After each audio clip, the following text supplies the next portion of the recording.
What's up, everybody? Welcome back to Mohawk Motors. My name is Jason. Today I'm going to be decapping and flow testing a set of fuel injectors.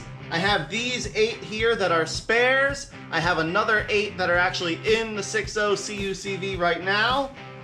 So I'm going to get all 16 of these decapped and flow tested to hopefully come up with one good set of 8 that flow pretty evenly. Now before we get started though, if you haven't already, make sure you hit the subscribe button and ring that notification bell so you know as soon as I put up any videos and you can follow along on all the progress we make. Not to mention, it helps me and it helps the channel. Let's get right into this project. So the first thing I need to do here, I've had these injectors off the rails before, but I put most of the retainer clips back. So I need to get these retainer clips off first. It's really easy. All you need is a little screwdriver. Pocket screwdriver works fine, and you just pry out gently. And they should pop loose. Or not. There we go. There's one.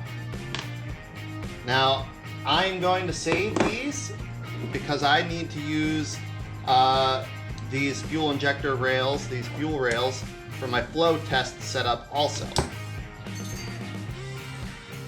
I don't know where that one went. Somewhere in the garage.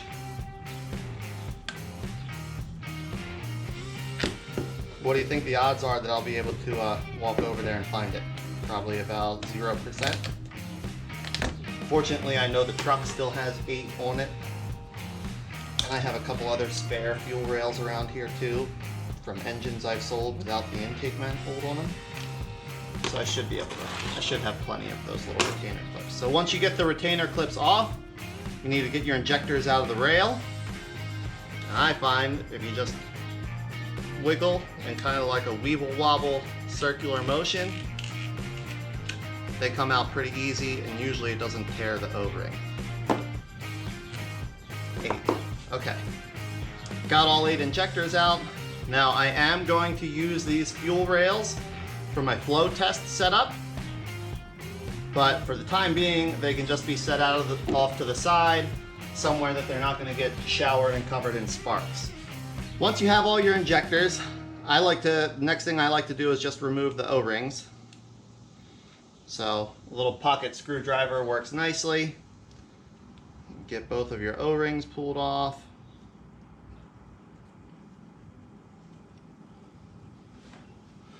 And then you take a little bit larger screwdriver. You want to remove this black plastic cap. And I find if you just put your screwdriver right on that little shoulder and twist, as you work your way around, it'll push that cap up and off without messing it up too badly.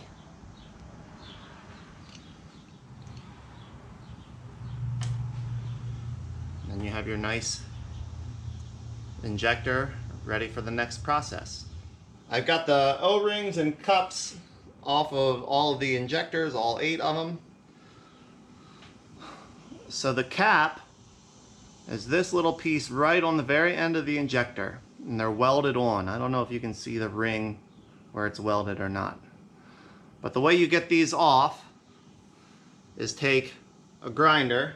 I like to use just a die grinder, 4.5 inch with a flap disc.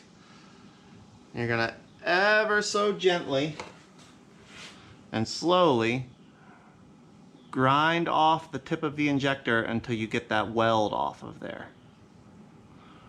You want to go slow, take your time. Inside of this there's a little ball that sits into a seat. That's what seals the injector shut. You don't want to damage that part. You just want to grind enough off of the edges that that weld lets go, and then it lets the little metal cap pop off. Let's get these things up decapped.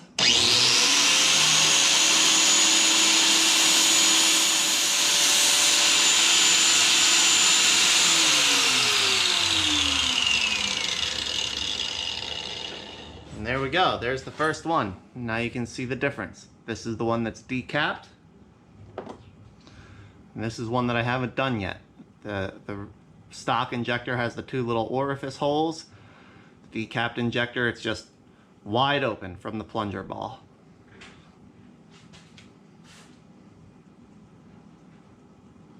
1 down, 7 to go.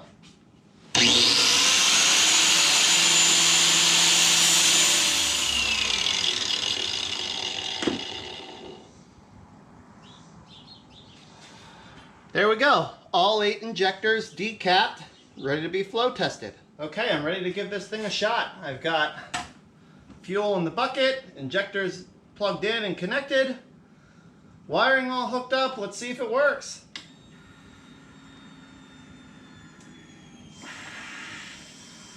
Okay, I've got fuel pressure. Let's see if we squirt. We do!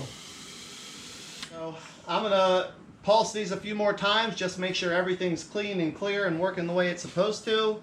And then I'll start doing some testing and actually make sure that we have figure out how I'm gonna mark these and keep track of which one flows what so I can put them into sets.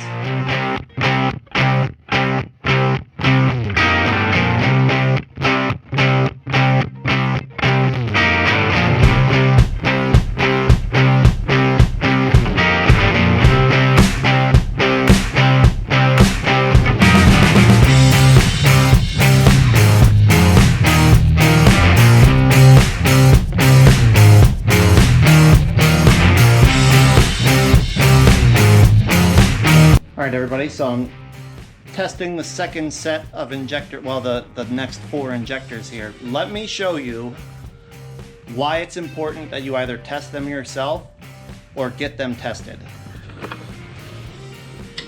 Pump 1, got our good 58 PSI. Now watch.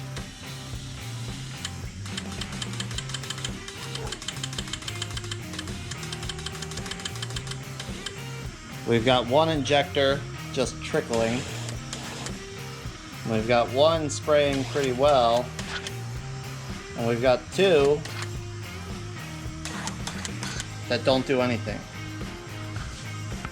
Now, this is with all 4, so the pressure drop would be lower than typical. So what I'm going to try to do is fire each one individually and see if that gets them to go. But if that doesn't get them to fire, then I know I've got, in all honesty, probably 3 garbage injectors here.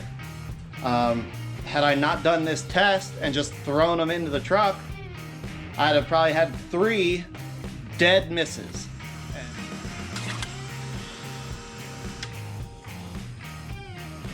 Well, I'm gonna go ahead and say that our 2 end injectors are garbage. Our 2 middle injectors, I'll test them like I did the other ones and see what we get. Okay, so let's get this left center injector tested.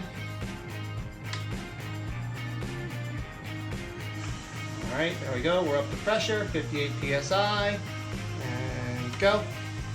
1, 2, 3, 4, 5. Boom. Wow, that one's an underperformer. I've never seen one.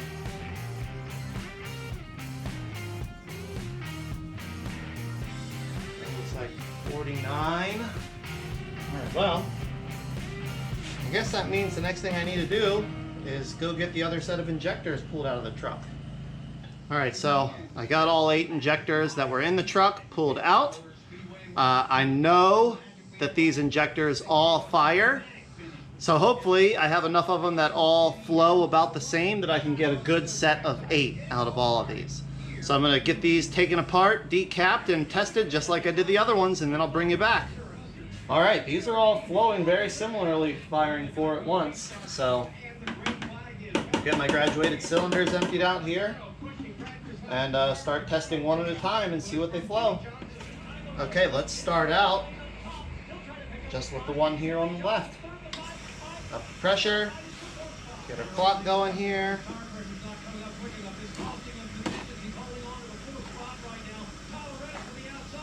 And 1, 2, 3, 4, 5.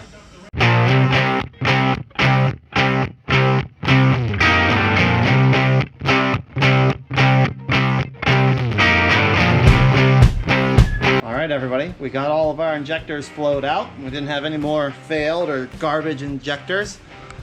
So here's what we've got.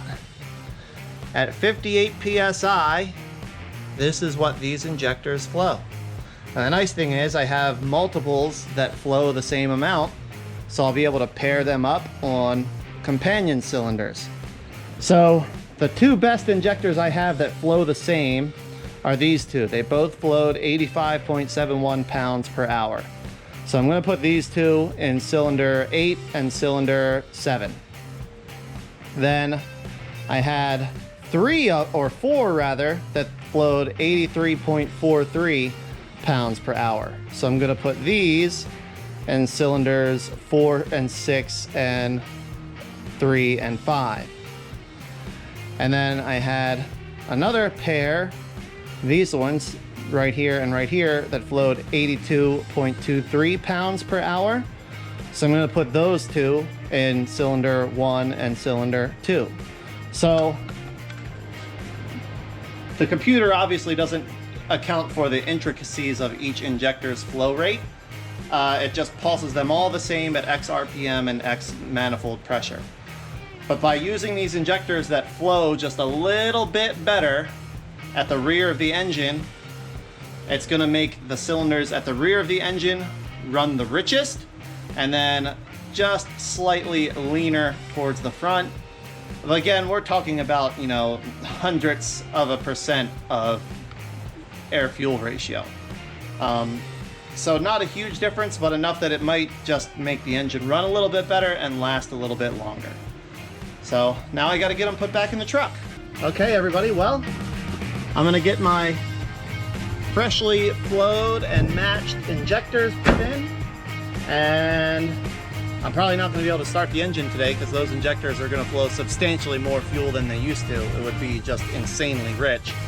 But I'm going to get those injectors put in probably later this evening. I'll adjust my tune and then I'll try to get it started up. But hope you learned something and hope this helps you if you're going to do any of your own building and you want to flow test and check your own injectors. Thanks so much for watching. Don't forget to hit that subscribe button and we'll see you in the next video. Take care.